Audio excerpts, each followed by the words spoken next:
2020ত আমি ৰঙাৰ পৰা হালধীয়া হৈ থাকোঁতেও নুবুজাৰ ভাওজুৰি হেডলাইন কৰিছিল আমি 21ত সেউজীয়া হওঁতে এজন ভাল অসমীয়া হিচাপে কেনুই সেই একে সাহসিকতা দেখুৱাব পাৰিম নেকি যে অসম সেউজীয়া হ'ল আৰু যাব লাগিব আগুৱাই কিন্তু যদি আমি ইয়াক ভাল কৰি প্ৰচাৰ কৰোঁ মুখ্যমন্ত্ৰীজন নহয় এই SDG ইন্ডেক্স ভাল কৰাৰ কাৰণে জেন্ডাৰ জাষ্টিছত অংগনবাদী কৰ্মী হেলথত আশা কৰ্মী ডক্টৰ পুলিচ কৰ্মী ঘৰ বনোৱা DRDA বিভিন্ন আমাৰ ফিল্ড ষ্টাফবিলাকে প্ৰেৰণা পাব যে ইয়েছ আমি 2018ৰ পৰা ৰঙা ৰাজ্য এখনক আমি সেউজীয়ালৈ ৰূপান্তৰ কৰিলোঁ ভাৰতত বহুত ৰাজ্য আছে যাৰ ভাৰততকৈ তেওঁলোকৰ স্ক'ৰ কাৰ্ড ওপৰত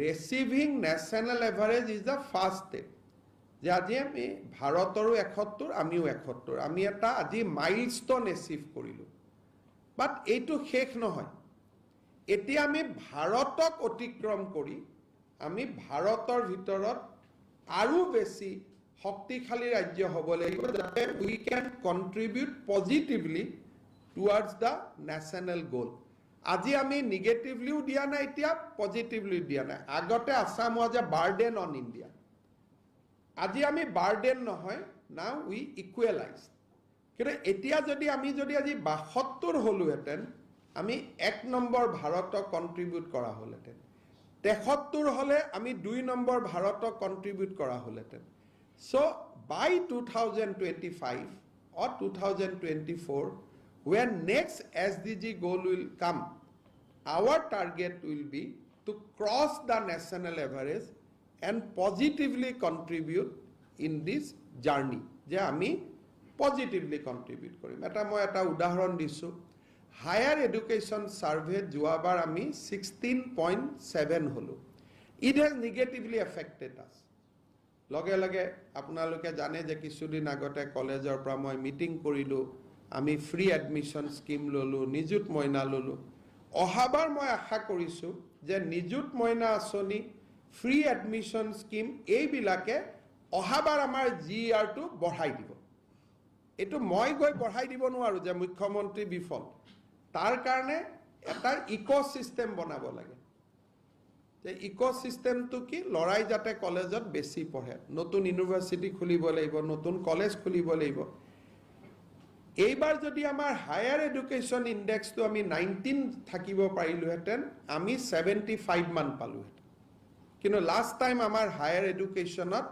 আমি 16.9 থাকিলো কিন্তু এইবাৰ মই আশা কৰিছো উইল ক্লক 19 কাৰণ নিযুত মইনা স্কিম আৰু ফ্ৰী এডমিশন স্কিম আৰু নতুন নতুন কলেজ হোৱা কাৰণে এইবাৰ আমাৰ GR টো বাঢ়িব সো মোৰ সৰকাৰখনৰ পৰিচালনা এই কথাবিলাককে আটাইতকৈ গুৰুত্ব দি প্ৰত্যেকটো স্কিম মানুহে কয় নিযুত মইনা হিতাধিকাৰী সৃষ্টি কৰা ইয়াত হিতাধিকাৰী নাই আজি যদি অসমৰ আটাইতকৈ আমি বেনিফিটেড কোড হৈছো কোনটো ইন্ডেক্সত আমি আটাইতকৈ বেনিফিটেড হৈছো আটাইতকৈ ইনভেক্সত আমি বেনিফিটেড হৈছো poverty কমোৱা multi-dimensional poverty head count has decreased from 36 to 19% আৰু মই জানো ইয়াত আটাইতকৈ কন্ট্ৰিবিউশন কৰিছে অৰুণোদয়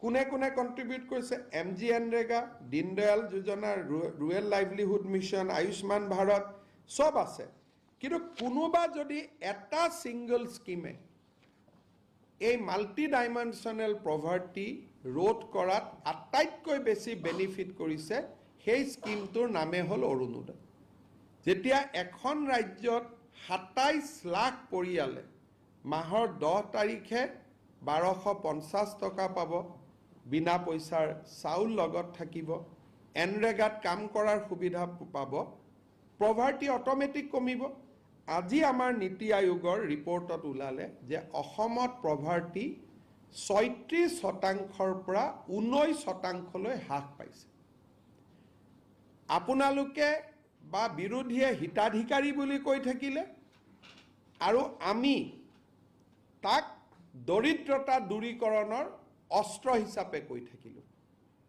আৰু আজি আমাৰ ৰিপৰ্টত আহিলে যে উই have ৰিডিউচড multi-dimensional poverty by 30 from 36 to 19%. সদায় মই নাৰীৰ ছোৱালীৰ জেণ্ডাৰ জাষ্টিছৰ ওপৰত সদায় মই কৈ আহিছিলোঁ স্কুটি দিওঁতে বহুতে মোক কয় যে ছাৰ আপুনি খালি ছোৱালীকে দিয়ে বাট 2021 পৰাই মোৰ ছিংগল মাইণ্ডেড ফ'কাছ আছিলে যে চাইল্ড মেৰেজে হওক বা আমাৰ ছোৱালীক শিক্ষা দিয়াই হওক এই গোটেইবিলাকৰ জৰিয়তে আমি জেণ্ডাৰ জাষ্টিছ কৰিব লাগিব আৰু আজি অসমে 71 পোৱাত মাল্টি ডাইমেনশ্যনেল পভাৰ্টি কমোৱাৰ পিছত ছেকেণ্ড য'ত আমি হায়েষ্ট নম্বৰ পাইছোঁ সেইটো হ'ল জেণ্ডাৰ ইকুৱেলিটি যি আমি ইণ্টেনশ্যনেলি চাইল্ড মেৰেজ হ'ব নোৱাৰে বিয়াৰ বয়স 18 তলত হ'ব নোৱাৰে ক'ৰবাত মানুহে কৈছে যে হাৰ্ছ কিয় হ'ব লাগে but you see the result today ছোৱালীক পঢ়াব লাগে স্কুটি লওক চাইকেল লওক নিযুত মইনা লওক চ' অসমে নেক্সট ক'ত ভাল কৰিলে জেণ্ডাৰ ইকুৱেলিটি JJMৰ কাৰণে অসমে ক'ত ভাল কৰিলে ক্লিন ৱাটাৰ এণ্ড চেনিটেশ্যন অসমে ক'ত ভাল কৰিলে এফৰ্ডেবল এণ্ড ক্লিন এনাৰ্জি আমি লাহে লাহে লৈ থকা সোলাৰ স্কিম হাইডেল স্কিম আমি থাৰ্মেল সোৰ্চবিলাক কাটি পাৱাৰত আমি হাইডেল সোৰ্চবিলাক ল'ব আৰম্ভ কৰিলোঁ অসমে তাত আৰম্ভ কৰিলে গোল 8 এটা আমি বহুত ভাল কৰিলোঁ decent work and economic growth অসমৰ ইকনমিক গ্ৰোথটো we maintain a growth of 16% last 3 years that has been recognized আমি ক'ত ভাল কৰিলোঁ ইণ্ডাষ্ট্ৰি ইনোভেশ্যন ইনফ্ৰাষ্ট্ৰাকচাৰ ছেমি কণ্ডাক্টৰৰ দৰে আমাৰ ইনিচিয়েটিভবিলাক আজি ৰিকগনাইজ হৈছে আমি ক'ত ভাল কৰিলোঁ ছাষ্টেইনেবল চিটিজ গুৱাহাটীত ফ্লাইঅভাৰ টাইঅভাৰ মানুহে ক্ৰিটিচাইজ কৰে but nationally all these has been recognise যে আমাৰ এখনেই city it is becoming sustainable কাৰণ যেতিয়া অসমত সমালোচনা কৰাটো বেলেগ কথা যেতিয়া দিল্লীৰ মানদণ্ডত চাই যে বম্বেত 6 দিন পানী থাকে দিল্লীত 5 দিন পানী থাকে অসমত গুৱাহাটীত এদিন পানী থাকে so' obviously we are performing better so' sustainable চিটিত we did very good life on land আমি আমাৰ বায়'ডাইভাৰ্চিটি এইবিলাকত আমি ভাল কৰিছোঁ and of course higher education ratio' আদিত we have long way to গ' আমি ইণ্ডিয়াৰ পাৰ্চেণ্টেজ 18 উই বিকাম 16.5 কিন্তু এইবাৰ মই জানো উইল বিকাম 19 বিকজ আমাৰ ডেটাই আমাক তেনেকৈ কয় তাৰমানে মই আশা কৰিব পাৰোঁ যে 2024 survey will be much better than this কিন্তু আজি এটা অসমৰ কাৰণে ঐতিহাসিক মুহূৰ্ত যে সাস্টেইনেবল ডেভেলপমেণ্ট গোল 2016ত আমি এডপ্ট কৰিছিলোঁ 18ত ফাৰ্ষ্ট পাব্লিছ হ'ল উই ৱেৰ ৰেড তেতিয়াও চাওক গোটেই কাণ্ট্ৰিখন পাৰফৰ্ম কেটেগৰীত আছিলে এখন ষ্টেট তেতিয়াও গ্ৰীণ আছিলে আমি ৰঙা আছিলোঁ লাহেকৈ কাণ্ট্ৰিখন অলপ সেউজীয়া হ'ব আৰম্ভ কৰিলে আমি হালধীয়াই থাকিলোঁ কাণ্ট্ৰিখন সেউজীয়া হ'ল আমি হালধীয়া থাকিলোঁ এইবাৰ দেশখন হালধীয়া হ'ল আমিও হালধীয়া হ'লোঁ 6-7খন ৰাজ্য এতিয়াও হালধীয়া হ'ল কিন্তু আমি সেউজীয়া হ'ব পাৰিলোঁ আপোনালোকৰ যদি কিবা জানিবলগীয়া আছে anyway this is a publish report so' for in depth analysis release of SDC index 2023-4 it is a Niti Aayog documents আপোনালোকে তাৰ হেল্প ল'বই পাৰিব but anything you want to ask me I can answer Mr. Kishan, two small queries. Number one, that 71 is a national average score. How much did Assam actually get? Point number one. We got 71. This is the score of Assam. We got national average. Assam score 60 65. Okay. And second question is, You have already mentioned few areas where Assam We are the quickest mover from 2018 to 2024. We become the fast mover. Niti Aayog report has recognized this is the line between 2018 to 2020-24. Fastest moving states are Uttar Pradesh 25 increase, followed by JNK 21, Uttarakhand 19, Sikkim 18, Haryana 17, Assam, Tripura, Punjab 16. So we increased by 16%. And my second question is, you have already mentioned few areas where Assam has scored very good. And apart from that, is there any other areas where Assam has I scored? told you higher education we did not did well. Yes, the other areas where Assam needs to improve, which are the areas? It is the basically Assam need to improve as per this report. We need to improve in higher education. The area they have identified, all other area we are improving. We need to improve only in higher education.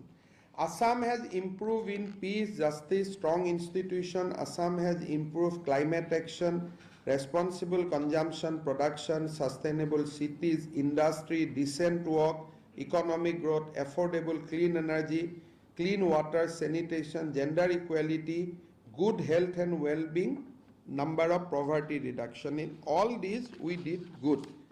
Where we did not did good or we need to improve is goal 4, that is in higher education sector we need to do good.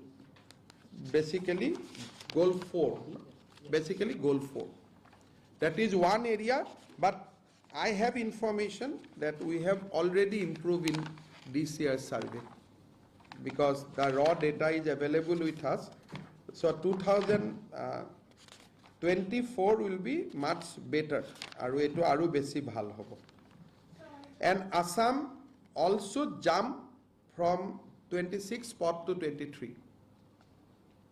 Last survey we were 26, we jumped to 23 now. Eibar amar bahut keta improvement hol. Ami 65 panu. We become front runner, we become fastest mover. So SDG reporter কোনো ষ্টেটৰে নাম নীতি আয়োগে উল্লেখ কৰা নাই যে 10খন ষ্টেটৰ নাম উল্লেখ কৰিছে for doing good work. Assam has been mentioned. অসমক খুব ভাল কৰি তেওঁলোকে লাউড কৰিছে অসমৰ achievement.